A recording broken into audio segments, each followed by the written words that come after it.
tomorrow I'm going to actually release evidence that Andrew Gordon killed John McAfee.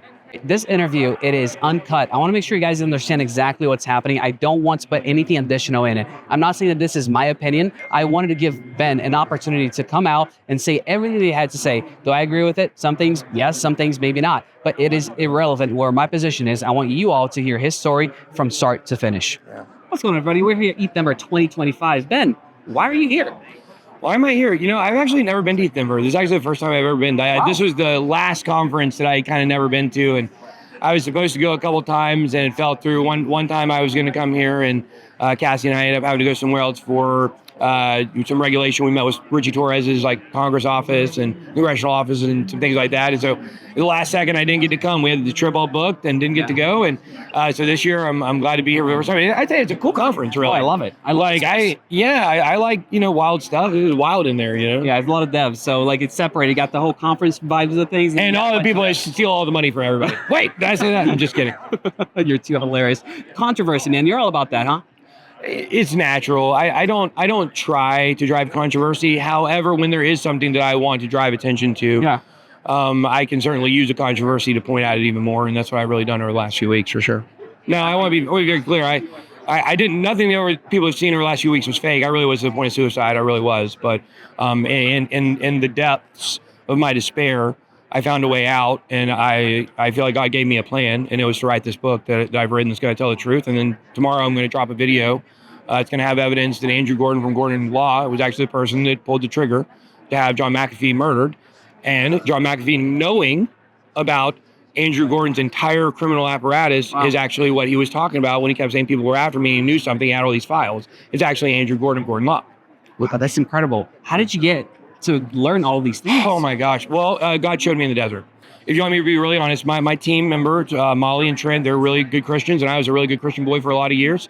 And I have been just kind of with everything that's happened to me, and now having Cassie. Cassie isn't a Christian per se or anything like that.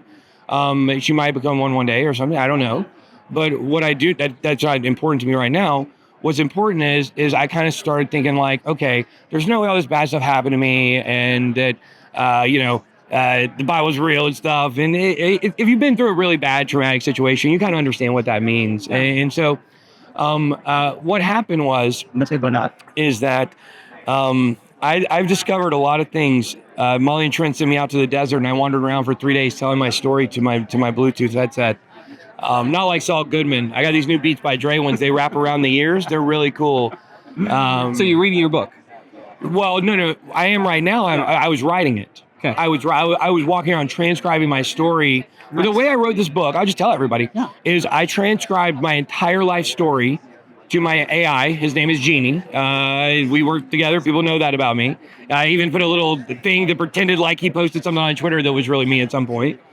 Because people know that Genie and it's my best friend. He's a replacement for my best friend Jim Henderson, who also, by the way, Andrew Gordon murdered. That's also something that people are going to find out in the coming days. I'm going to put a video out tomorrow. It's going to shock the world, and it's going to show direct evidence. And here's what it has to do with. People who have been watching my channel know for a long time there's a man named Mr. X. Mr. X was the guy who gave me information. People thought he was fake. People thought it was Kevin O'Leary. The man's name is Mark Ufford. He is from a place called Westmark Holdings. He works with a hedge fund. How powerful is he? I don't know. He pretended that he was very, very, very powerful, right? He knows a lot of things. It is true. And actually, he helped my channel tremendously. Because what people are going to find out in this saga between me and TJ is there's actually been a third side the entire time.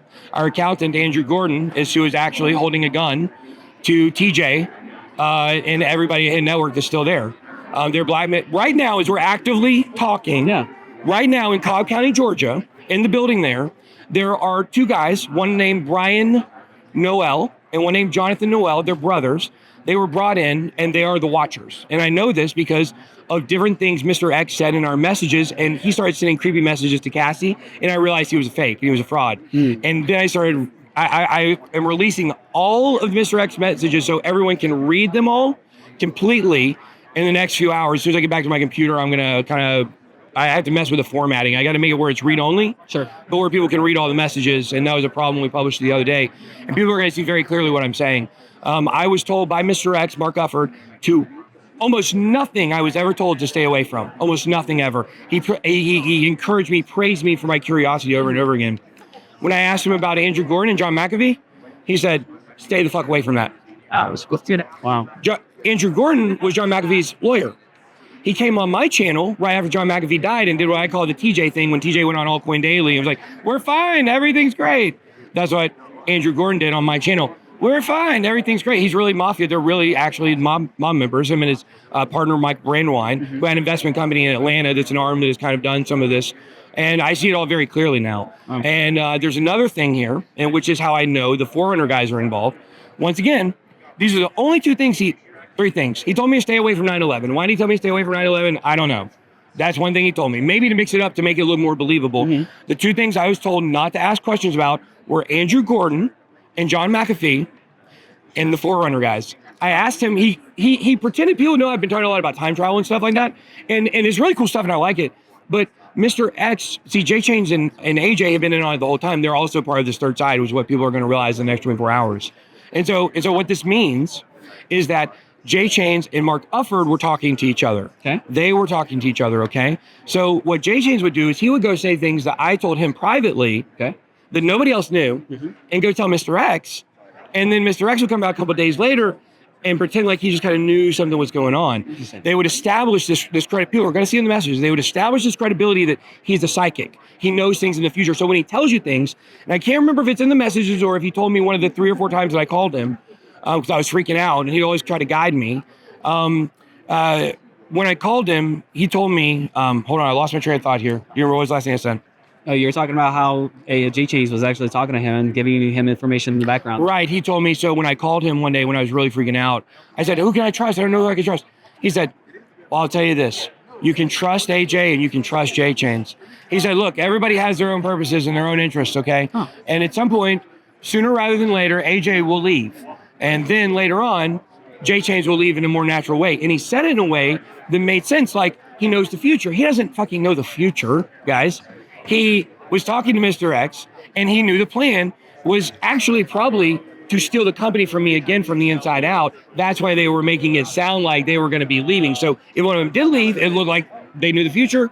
And if they stayed, they were going to try to figure out a way to take my company from me again. So I know both J Chains and AJ. Their careers are over in the next 24 hours. I want everyone to understand that I'm not crazy. I'm off Adderall. I'm clear thinking than ever, and that's their problem right now. That's what I want to understand. Like these guys were the only 2 people that came out of Hit Network and went along with you. No, they weren't. No, they well, at least that's the way it looked. That's what you said. That's what the internet understands. Well, kind of. But J Chains was not with Hit Network at this time because if you remember, J Chains was no longer in the building.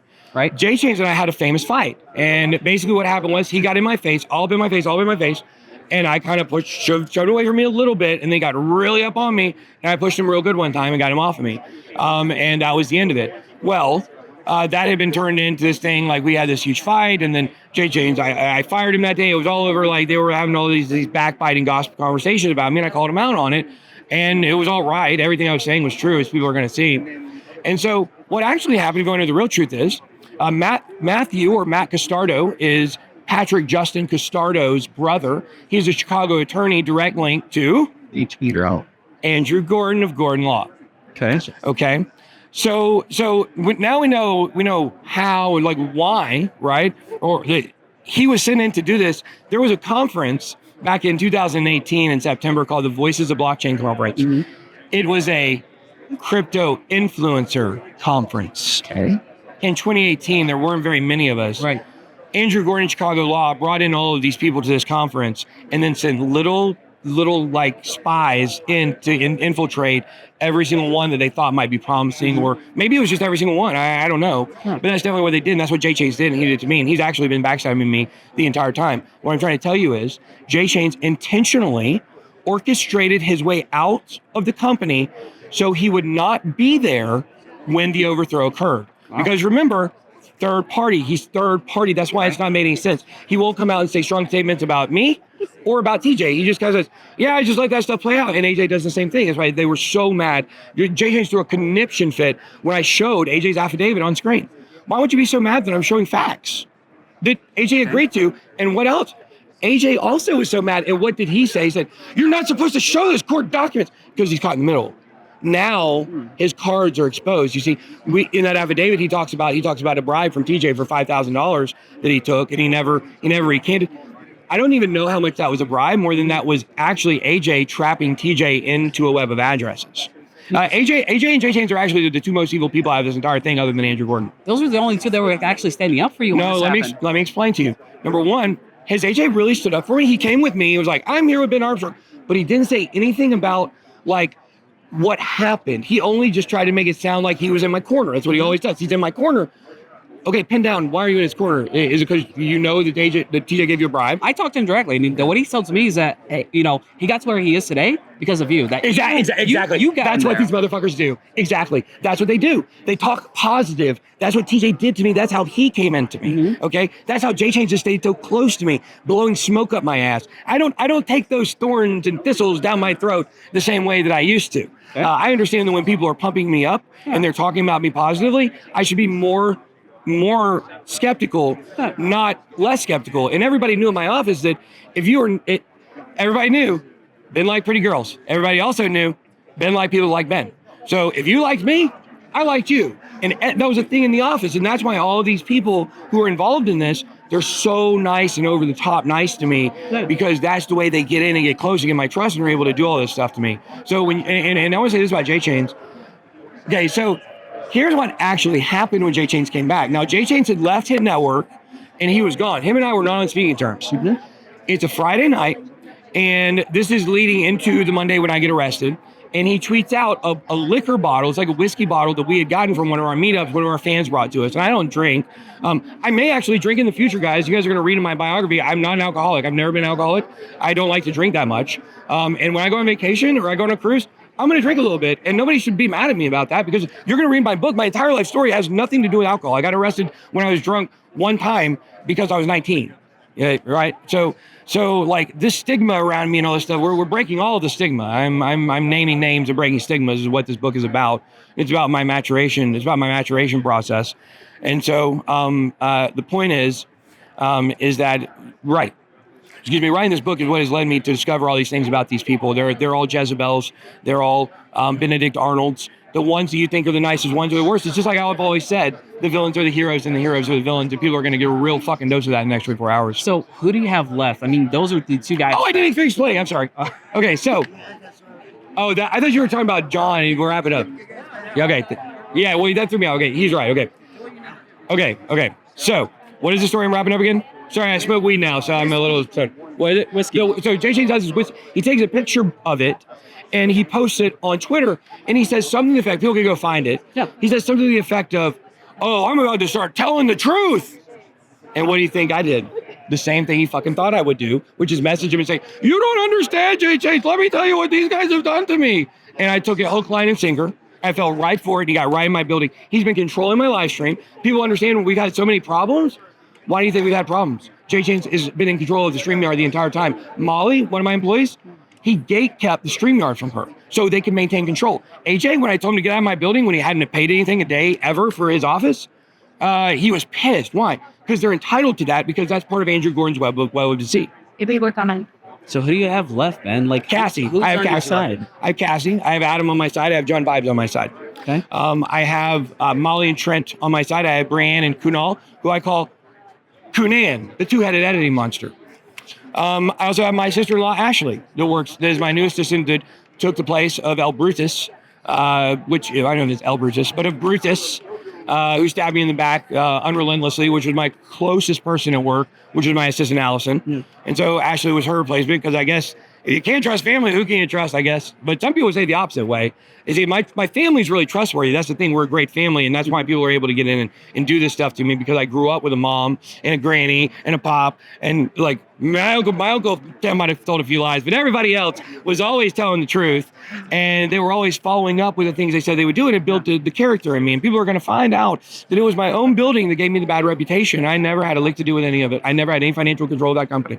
So now we're talking about who's on your side and who's not. Like a lot of the influencers, like the whole goal was like, let's not get involved. They got things going on. We don't want to get in the middle of it. A lot of that was paid. A lot of that was bribed. There's a media blackout on this. CoffeeZilla, Zach XBT. Yeah. They are 100% bribed to stay out of this. Why? Because Zach XBT is connected to Andrew Gordon. Like, come on, open your eyes, guys. And I don't know how much they pay Coffee Zilla to stay away from this. If you want to hear something interesting, when all this first started, he calls me. Like, I used to talk to him a little bit. I asked him if he'd write the forward for my FTX book. He's like, no, he stole the FTX story for me. I was there, and somehow he got all the credit for it. What the fuck? I actually knew what was going on and knew and wrote a book about it. He wrote a little video. Like, come on, guys. He got all the credit for that. I got none. Okay, which I wasn't super mad about because, okay, now that I see my own people were doing it, he calls me, okay, right when all this goes down, and he says, hey, Ben, see, this is going to be suspicious as fuck. He says, hey, Ben, man, what happened? Man, I don't like that TJ guy. I hate that TJ guy. You know, way to my heart, tell me I hate TJ. I was supposed to. And he goes, well, he says this, he says, well, I'm definitely not going to cover the story. Like, there's no way I'm going to cover it. But I just want to know, like, tell me what happened. What the fuck? Coffee Zilla? Why would you, when you call me, say before you even hear the story that you're not going to cover it?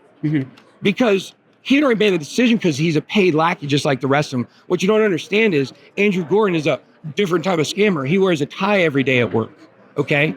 But make no mistake, he is a thug, and he has a network of thugs, and I am going to bring them down. And I'm not speaking as the BitBoy, I'm speaking as fucking Ben Armstrong. Now, if I got to ask you, is anybody that does not hate who you hate an enemy? No, I'm right here right now. I'll use me as an example. Yes, I'm going to tell you. Please. Great. Because Adam, my friend Adam has been telling me the same thing. I hold nothing against anyone today. What I tell you is tomorrow when this video drops, watch the video, and then just send me a message and tell me whether you feel the same way. That's all I ask. Because I already know the answer to that question. It's unequivocal. You're going to see it's unequivocal that they were involved. The thing that's so tricky about it is that it was a third side. Right now, these guys who do this thing called the Focus Podcast, Brian Noel and Jonathan Noel, they have 2 4Runners they drive. They park right in front of Hit Network every day. Yeah. These guys have TJ and Justin and Tim Shed and their whole families under death threat. Guys, there's a reason why TJ acts like he's under duress, but it makes no sense because it's like, he's in charge. No, he's not. Andrew Gordon is in charge. So what do you expect to happen after we drop this video tomorrow? Everybody's going to see everything different. And then, I think a lot of law enforcement is going to be without excuse tomorrow. I think a lot of law enforcement is going to be without excuse tomorrow. Okay. And my court case is going to be without excuse. Everybody, the excuses are fucking up tomorrow. What do you want out of it? I don't care. Okay. I mean, you got to care a little bit if you're writing a book about it. No, I already basically wrote the book. See, that's what people are missing. All right. What people are missing is this is a new Ben Armstrong. This is Ben the BitBoy Armstrong. I'm both in one. I wield the power of BitBoy, but I have the wherewithal and common sense and resilience of Ben Armstrong. They probably both have a little resilience in them. One is an on-stage persona, one is my personal self. Okay, and this is where I have come to after a lot of thinking and meditating and wandering around in the desert and telling my story and listening. And what I realized is my whole problem the entire time why I was acting so crazy is, imagine if you told Eminem that he could not rap in a rap battle, okay? Imagine Picasso. If you told Picasso that he could not paint in an art battle. What the lawyers have done to me is they have made it to where BitBoy cannot tell a story. So I told the whole fucking story at once, so everyone has to listen, and they're all fucked. And that's for sure. That's a guarantee. Good. Wow. Okay, so you do want the truth to come out. We got that. Let me finish. Go ahead. Okay, because I understand what you're getting at. It seems like I care a lot because I care because it's my story, okay? The story, my book, is my maturation process. I am now mature.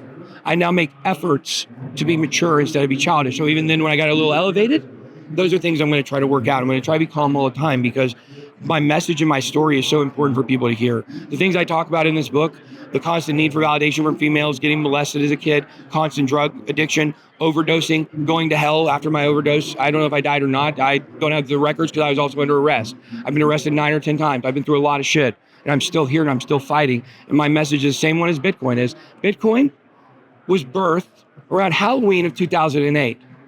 That was right around the time that I had my birth at rehab. I started rehab in July of 2007. By August of 2008, I was a different person. I was still there at that time. Yeah, it's lead.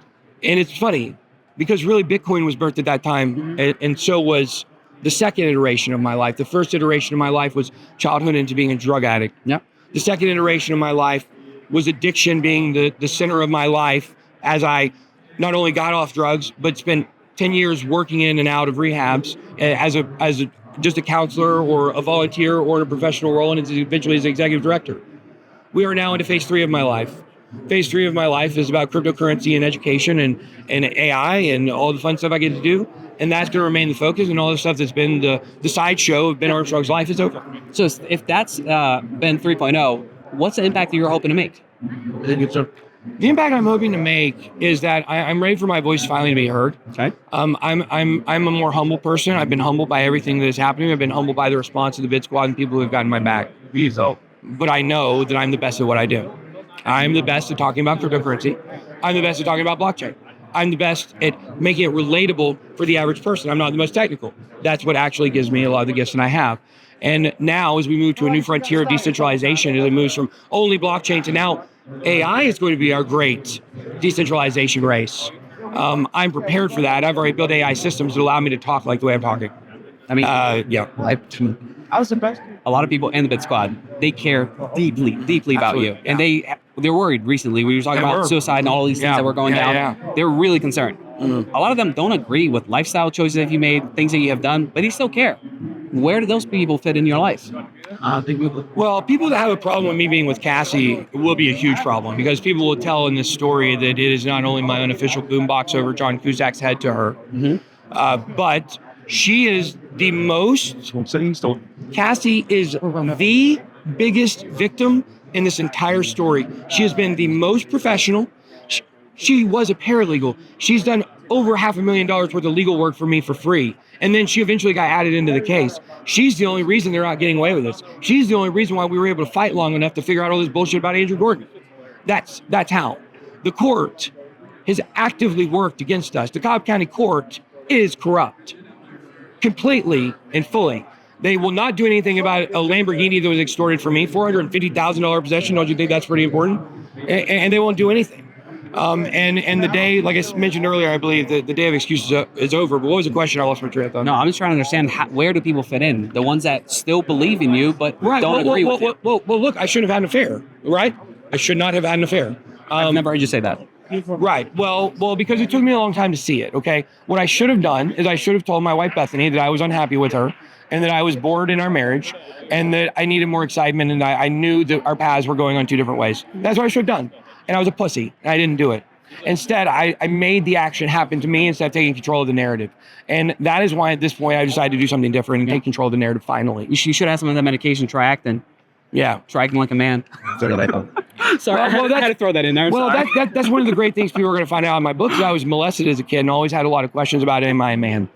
And it's funny because people know me and they see me, they think, oh, he's like one of the most alpha guys around. You know, people are scared of him. He fights. I even fight now in a ring, you know.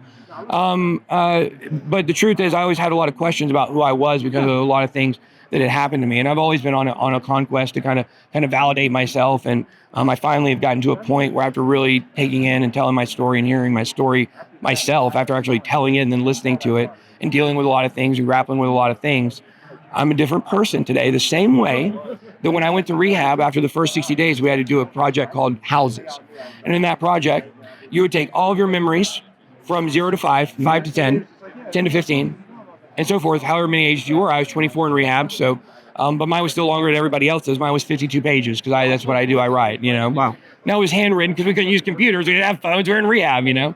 But it's funny, you know, during that time when you were writing your Houses, everybody knew that you were fucked. Like, mentally, you were going to be like, man, I'm dealing with all this stuff. You're thinking about things like sexual abuse or physical abuse, or, you know, father abandoning you, and you're having to look at it and talk about it. It sucks. And so that's where I've been over the last 2 weeks, is I've been telling my story to my AI that's helping me compile the book. The AI has told me what people are going to find about this book is it is a page turner. It's a murder mystery. And yeah, absolutely. There will be proof. And it runs throughout the book like that. But the scenery, the setup, the way that everything is told is done with my AI. We work together to be able to create a style that fits my story with a way that's extremely compelling to read. Because this is my message to everybody. My larger message was I'm moving to next after kind of crypto. Not that I'm moving out of crypto, but it's we need to decentralize AI. If we don't decentralize AI, we're fucked. And one way to do that is to show people how much AI can help you. It's helped me write an entire book in 5 days. Where does the Christianity thing? Oh, I'm so glad you asked about that. You know, what people are going to find out about Mr. X is he was trying to make me believe in things like multiverse and time travel, and those things are interesting, and I think some of that might be real. But he was setting himself up as a know-all person. The same way he told me that he said, like what the Freemasons will do is they know about 10% more than everybody else, and they'll stretch it out to be over so much more so they seem like they know everything. And he gave me his complete plan for what he actually did to me. That he made me think things were true because I thought he had some kind of advanced knowledge of things. Yeah. Okay. So what that did is that really confused me as a Christian, because if time travel is real and this guy is real and he's telling me aliens real and psychics are real, and I'm not saying any of that stuff is not real, okay? Some of it might be, but not in the way that he was telling it.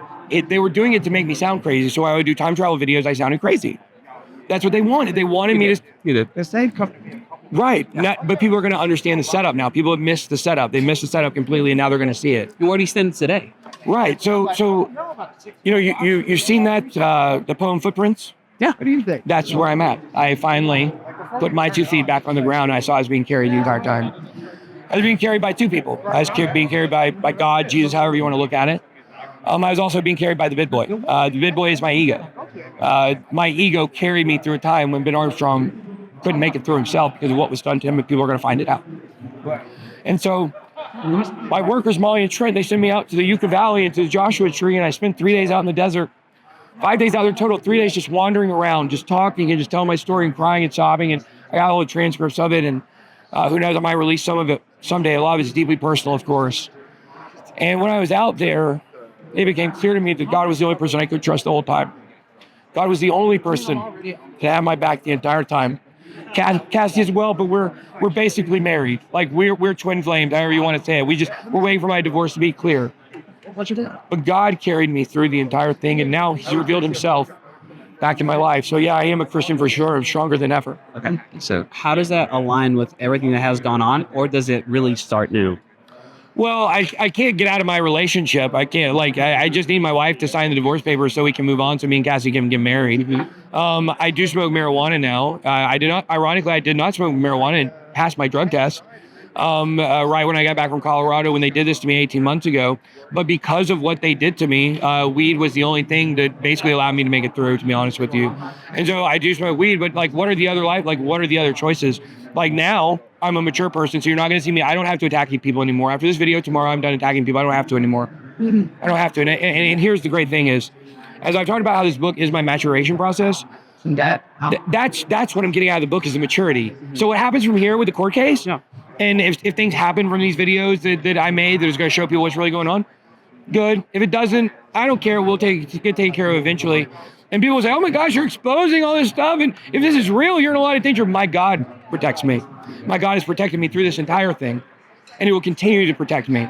He protected me last night as a guy affiliated with the Houston Mafia attempted to fight me at a club. And people they tried to say that I instigated it. No, I told him to stay away from me because I didn't want to talk to these people. And I was able to be provided a way out. I was provided a back door to slip out the back as he started charging me, and I was able to escape. My God protects me. I don't need men. So what are we going to hear from you from here on out? Are we going to hear about all the stories? Are you going to continue to update everything, or are you done with it? All the parts of my book are coming out. The way that I designed it is, my book naturally breaks into 4 parts. The first part is the beginning of my life. The first chapter is about the Lamborghini arrest, and then it leads into the way that my love life runs through my life, and it runs through my addiction, of what it was like to be me as a kid. What it was like to get molested and to be I know I'm not gay, but this happened to me. This is very confusing. And then spending a whole life just trying to be a man and cover it up. I know what that stuff is like. I went through addiction. I overdosed. I went through rehab. I came out on the other side. Being relapsing was a lie. I was doing Adderall because I was prescribed Adderall because I went to go take a lie detector test to prove all this stuff. And the psychiatrist said, you have the worst case of ADHD. You can't even sit here and take a test. I can't get a baseline for you. So the guy probably didn't understand how much trauma I was in, but he suggested that Adderall was the solution for me. So I went and I got on a doctor and I got it. I never relapsed. That whole thing was a lie. And what you guys are going to see is that TJ was probably forced to say all that stuff by Andrew Gordon. That's why he looks like an idiot up there saying it, saying that he didn't have an affair when TJ came into my company, his assistant became his wife. And in court, he has to lie and say it's not because he is under death threat at all times. And what I hope is over the next 24 to 48 hours, law enforcement's going to pay attention to what I'm saying, and somebody's going to start moving on Andrew Gordon and these guys and go in. And I'm not saying go arrest the Hit Network guys. Save them. Go save them. Nick DeMondi. Yeah, that's right. I have so many messages of Mr. X telling me he has somebody up Nick DeMondi's ass so hard that he can't take a shit. Here's the thing. I have messages. You guys will see this stuff. Here's the thing. I thought Mr. X was telling me he had my back and he was watching Nick DeMondi. No, it's the Forerunner guys. Those guys were up Nick DeMondi. He said he can't take a shit without us knowing, literally words in the messages, because they have people actively on these people. I believe Tim Warren. I believe Aaron Curry. I believe, see, the people, this is going to shock people too. The people that are on the third side, AJ, Jay Chains, Andrew Gordon, obviously, Hannah Hughes and BJ Ogden. Hannah Hughes and BJ Ogden. Wow. Yeah. And there may be more, but those are the ones I know for sure. And the way I know that for sure is because those were the people that AJ specifically tried me to get me to let up on nonstop the entire time. And also BJ sent me a really weird message when I started talking about in the Bitcoin conference. I was talking about the TJ's IRS thing and all that stuff. And he left me a real weird message because he doesn't want to be implicated in this shit, because that's what they're great at, is being in the middle and not getting caught up in stuff. I believe DZ is under death threat. I believe Justin Williams is under death threat. Carlos, I don't know if Carlos is under death threat or if Carlos is the one doing the death threats. I don't know everything yet. That's why we need investigators to go get into this, because it's a real thing that's happening at Hit Network right now. Okay, so I got to ask the very important question. I'm talking about you having God back you up, being a Christian, all these things. Is there forgiveness for the people that have let you down? For TJ and them, yes. Now, I want to be very clear, okay? TJ is not innocent. His dad's not innocent. Justin Williams is not innocent. The reason why all this happened, here's what you guys are missing.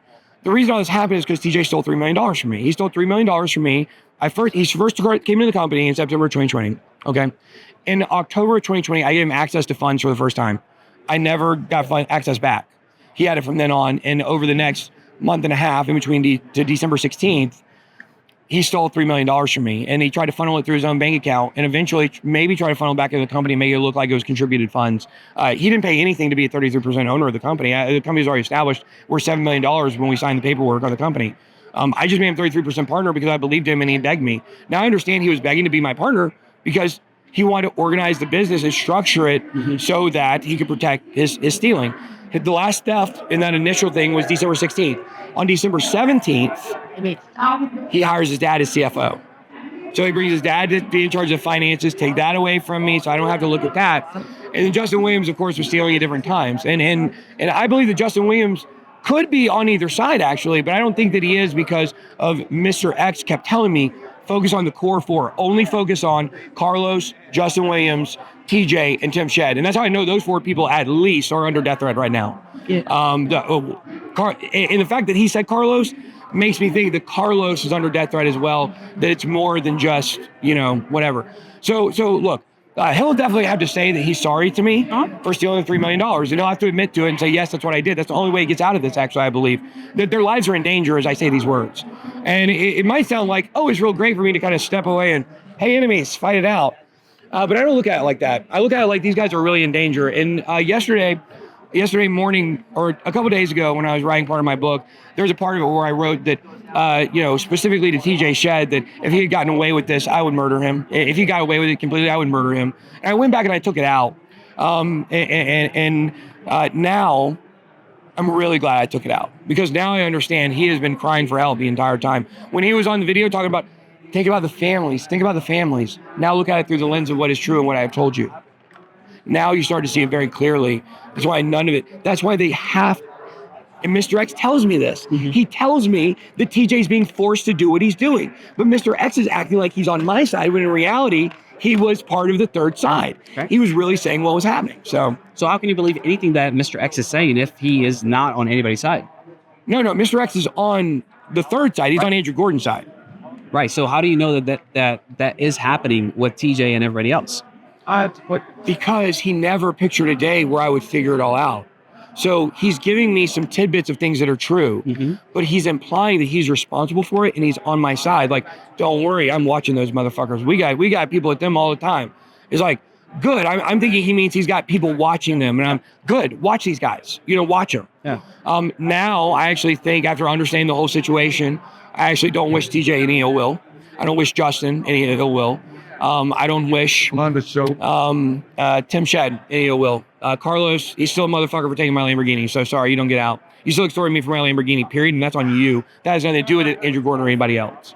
So no, Carlos, still fuck Carlos.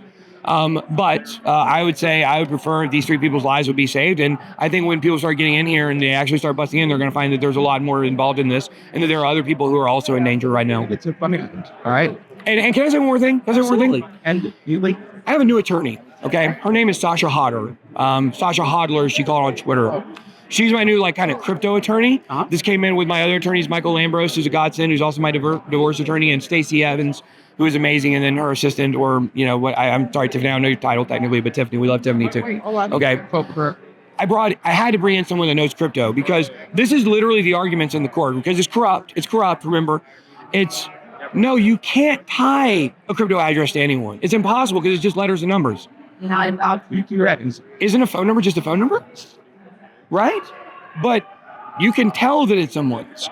Right. And so the point is, basically, TJ's entire argument the whole time has been, I don't have those addresses. Those aren't mine. The blockchain isn't the blockchain. It makes no sense what he's saying. He's being forced to the whole time. And so, what was the question? There was no question. You just wanted to let everybody know that.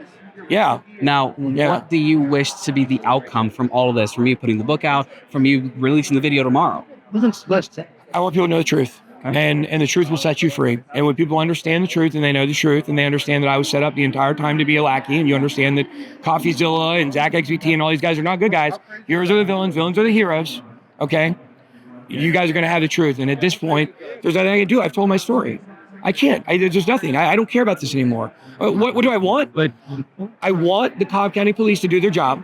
I want them to bust into Head Network. I want them to go after Brian Noel and Jonathan Noel. And I want them to save these people's lives so we can sort out what actually happened to my fucking money. That's fair. That's all I want. Absolutely fair. No, that's what I want. Am I counting on that? At this point, what I expect Cobb County to do is try to make me look crazy and try to cover this up even more. That's what I expect. I expect tomorrow, you may not know this, in spite of all this, did you know that for saying mean things on Twitter, the judge actually wants to put me in jail for 30 days and then have me have a psychiatric evaluation? Do I seem like someone who needs a psychiatric evaluation right now? Do I seem calm? Did things I say sound coherent? It's because it's taken me 18 months to figure it out. And honestly, Ben, I wish nothing but the best for you and everybody else. I just want to see this thing over and done with. Yeah, me too. Like you said, as far as people looking into it, let's look into it. Let's figure out what actually happened. Let's get the truth out there. Yeah. But man, this is a tough one. This is not something easy. I've never seen anybody in crypto go. Wait until they find out. Wait until you guys find out unequivocally. I have the receipts. And when you figure out what kind of people these are, of course they swatted me. Of course they swatted my brother. And of course Justin planted the heckler. He did that as well. Not only that, they murdered my best friend, James Dale Henderson. And by the end of the day, I don't know what day, tomorrow, the next couple of days, whenever I release all the parts of my book, people are going to know 100% that my friend Jim was murdered. And this is all about justice for Jim. That if you ask me what I want, more than anything else, more than I want my company, more than I want my Lamborghini, other than my relationship and my kids are my number 2 priority. That's what I want. I want justice for Jim. Ben, thank you for having this conversation, sharing your heartfelt everything. You literally put it all out there. Best of luck. I hope people watch it. I hope people get the insight that they're looking for. I hope so, but it's whatever. But there's only so much you can do, like you said. Yeah. They're going to put it out there. Let's see what happens. Yeah, thanks, man. Appreciate it. Appreciate it.